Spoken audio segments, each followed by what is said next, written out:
battle starts. What's up, folks? This is Steel. Welcome to History and Combat. In honor of Project R, I'm lighting the coal on the Tier 3 U.S. cruiser St. Louis for the Pearls. Everyone who plays World of Warships gets to play the St. Louis if you want to do the U.S. line, and that is a wonderful thing. This thing is a beast. It's extremely easy to use, easy to learn, and very forgiving, and that's why it's a great starter ship. It was built by the Nefi and Levy Company out of Philadelphia and launched in 1905. It's actually a protected cruiser because it represented the next step in U.S. cruiser design after the Olympia class. But the design of the St. Louis really started about 7 years before that.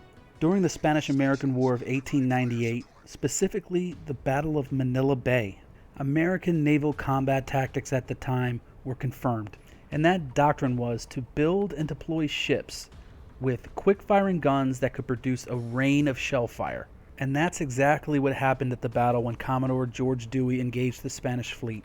To give you some figures, the U.S. fleet fired 1,257 6 and 5-inch rounds, and they only registered 28 hits. That's a 2.2 hit percentage, people. And ships like the St. Louis that were built out of that doctrine could definitely fire some rounds. It certainly was a fascinating time period to look at.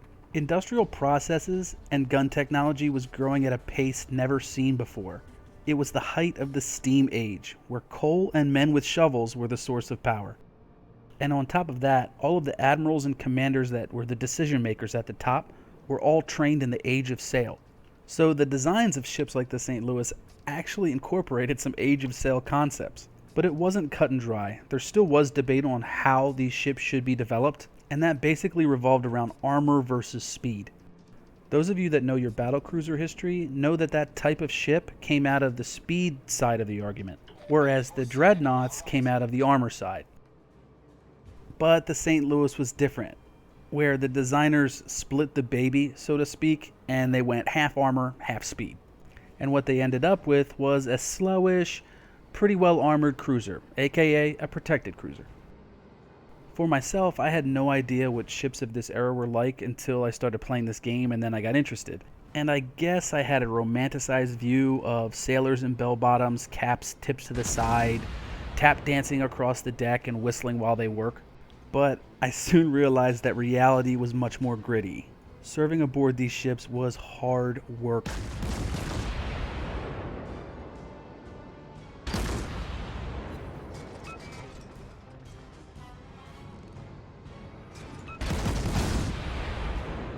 So what you end up with in the game is kind of a steampunky little bruiser. Not particularly fast, not particularly that well armored, with a great shell per second that takes advantage of the game's fire mechanic. But it's also important to note that it falls in some sort of sweet spot in its tiering, because the battleships it faces aren't particularly accurate, and the St. Louis has a low citadel profile that is extremely hard to hit, even with accurate shots.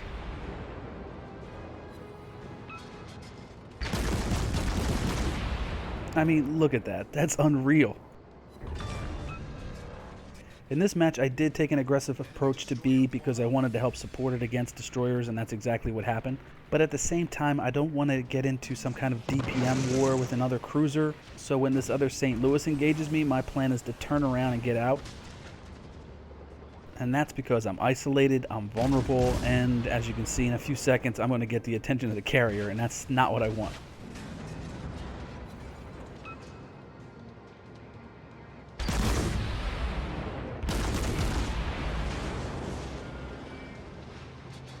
Torpedoes, dead ahead.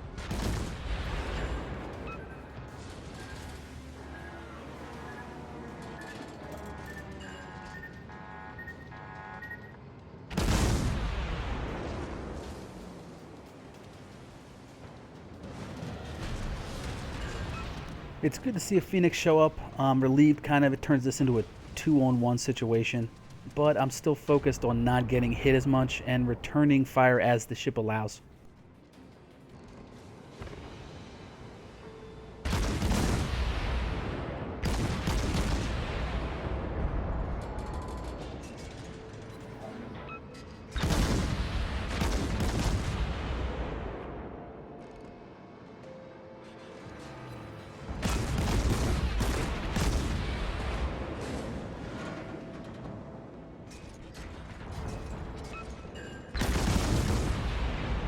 Okay, the engagement's over. We definitely won that. He's in bad shape and he's on fire.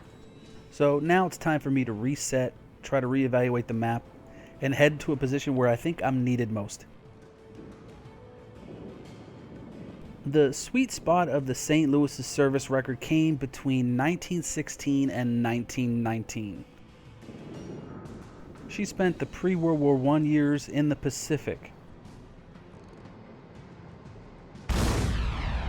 And on July 29, 1916, she was the first major warship to ever be stationed at Pearl Harbor. But about 6 to 7 months later, even though the United States hadn't technically joined the war, she was involved in a little bit of a diplomatic drama, which turned out to be the first armed action the US took against Germany. And that story starts at the beginning of the war, when Germany sent unprotected cruiser SMS Gaia to Tsingtao, China, to protect Germany's Pacific interests.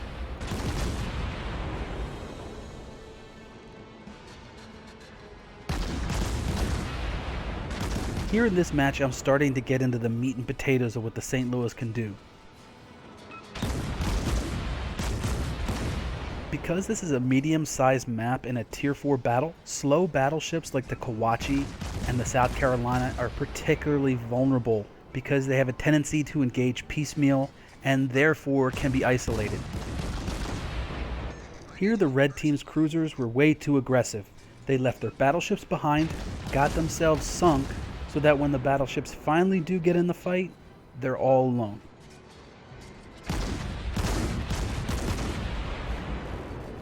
But they still are battleships, and they have powerful guns. A single shell can change a match. So they have to be put down, unfortunately.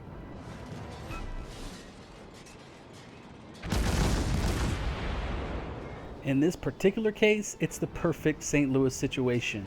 An isolated battleship, distracted by somebody else, allowing you to fire at will and set up a barbecue. And what's even better is that I'm close enough to aim for parts of the ship that aren't on fire yet.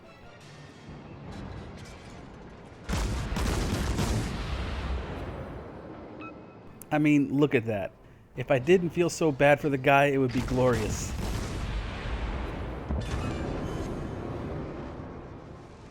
And here's customer number 2.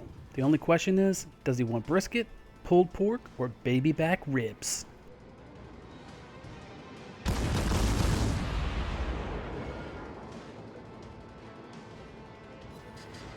That's one.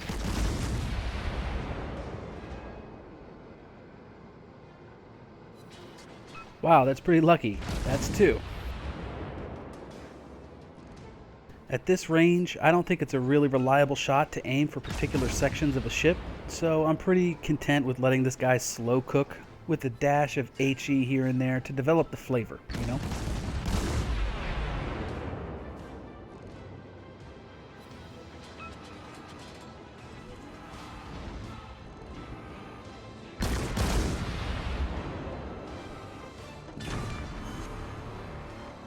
Like I said before, the Gaia was sent to Tsingtao because that was the staging point for the German Pacific Fleet. It was the height of the imperialist age, and Germany still had Pacific interests. And those were trading partners, providers of raw materials, as well as places for ships like the St. Louis and the Gaia to coal or refuel. European powers needed coaling stations because there was no underway replenishment like they had in World War II. So ships essentially could only travel as far as how much coal they had on board. However, I digress. When the Gaia arrived at Tsingtao, Admiral Graf Spee and his squadron had already sortied, leaving the Gaia alone, with enemy Japanese warships nearby. So the captain of the Gaia decided to get the heck out of Dodge and head to a neutral port, which in this case happened to be Pearl Harbor.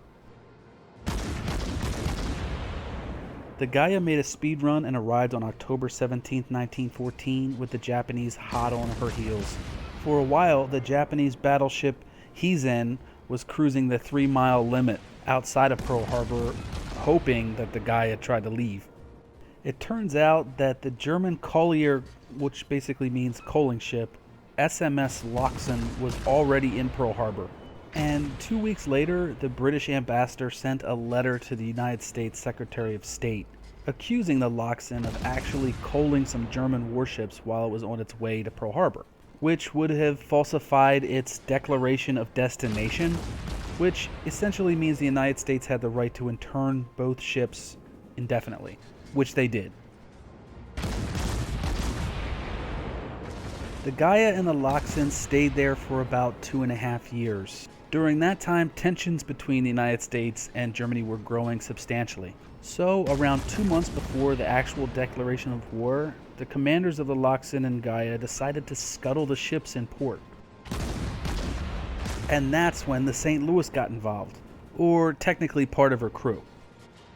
On February 4th, 1917, smoke was seen coming out of the Gaia and the Lachsen, indicating that the Germans had set them on fire.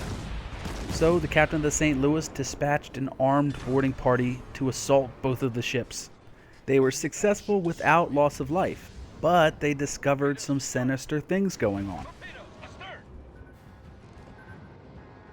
The Gaia was discovered to have had a role in relaying messages from Berlin to Mexico and Canada, in which Germany was attempting to lead the two countries into declaring war against the United States. Now that would have been interesting. Good thing they didn't, though, because the United States has Wolverines! Anyway. What you're seeing here is an Isokazi that decided to go guns hot on me about a minute ago, and I have no idea why. After I sink him, he seems pretty happy with the way his game had already went, so he decided, I guess, just to suicide.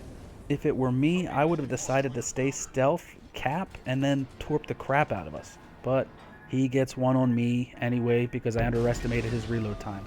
Derp, derp, derp, derp.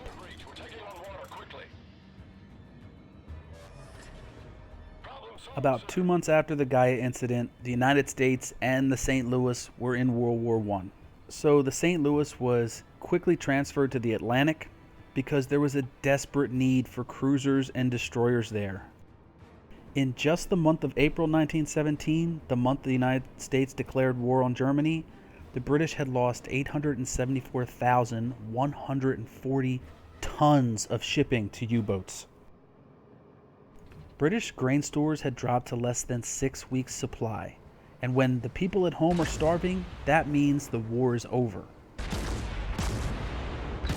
With American cruiser and destroyer help, the British changed their tactics. They started grouping their transports together in larger convoys, with destroyers patrolling by the shore and cruisers and dreadnoughts escorting the transports across open ocean.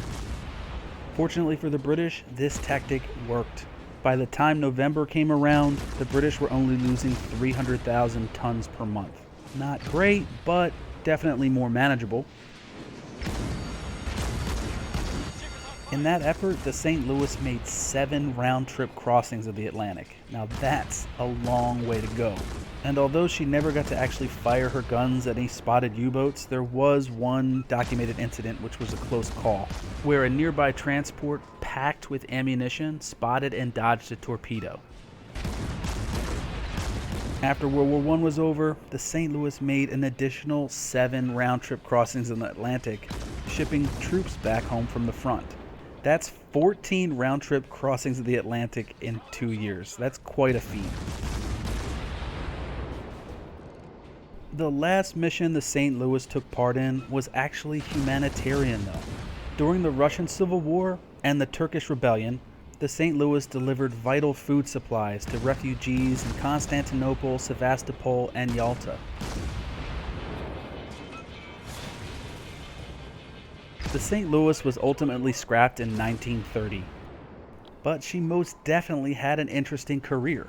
She helped thwart diplomatic espionage, she helped thwart German U-boats, she brought Americans home from war, and she helped to protect and feed Americans and other refugees abroad. Not bad for one pudgy little steamboat. If you're interested in learning more about Germany's efforts to involve Mexico in a war with the United States, Google search Zimmerman Telegram for more information. Hey everybody, thanks for watching. Feel free to like or comment, and if you're interested in seeing more content in the future, subscribe. My live stream is currently on Twitch at the URL you can see right there. And if you're interested in even more World of Warships videos, I highly recommend The Taste. The link is down below. Thanks again.